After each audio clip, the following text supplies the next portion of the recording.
اعوذ باللہ من الشیطان الرجیم بسم اللہ الرحمن الرحیم۔ اے چادر میں لپٹنے والے، رات کا تھوڑا حصہ چھوڑ کر باقی رات میں عبادت کے لیے کھڑے ہو جائے کرو۔ رات کا آدھا حصہ یا آدھے سے کچھ کم کر لو یا اس سے کچھ زیادہ کر لو، اور قرآن کی تلاوت اطمینان سے صاف صاف کیا کرو۔ ہم تم پر ایک بھاری کلام نازل کرنے والے ہیں۔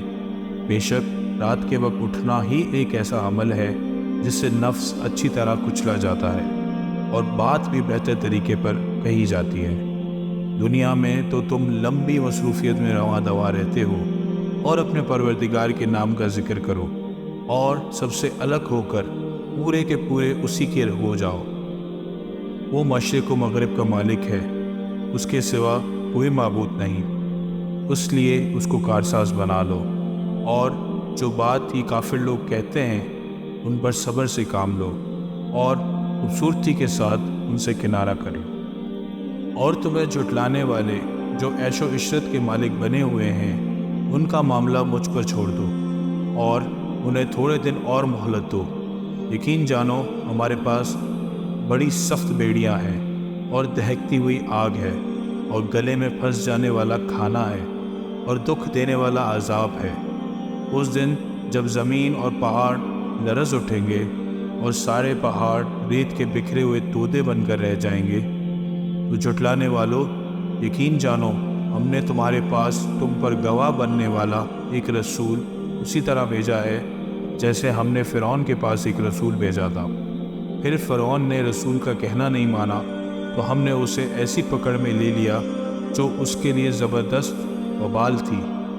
اگر تم بھی نہ مانے تو پھر اس دن سے کیسے بچو گے جو بچوں کو بوڑھا بنا دے گا اور جس سے آسمان پھٹ پڑے گا۔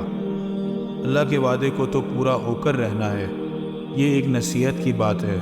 اب جو چاہے اپنے پروردگار کی طرف جانے والا راستہ تیار کر لے۔ اے پیغمبر، تمہارا پروردگار جانتا ہے کہ تم 2/3 رات کے قریب اور کبھی آدھی رات اور کبھی 1/3 رات تہجد کی نماز کے لیے کھڑے ہوتے ہو، اور تمہارے ساتھیوں میں سے بھی ایک جماعت ایسا ہی کرتی ہے، اور رات اور دن کی ٹھیک ٹھیک مقدار اللہ ہی مقرر فرماتا ہے۔ اسے معلوم ہے کہ تم اس کا ٹھیک حساب نہیں رکھ سکو گے، اس لیے اس نے تم پر عنایت فرما دی۔ اب تم اتنا قرآن پڑھ لیا کرو جتنا آسان ہو۔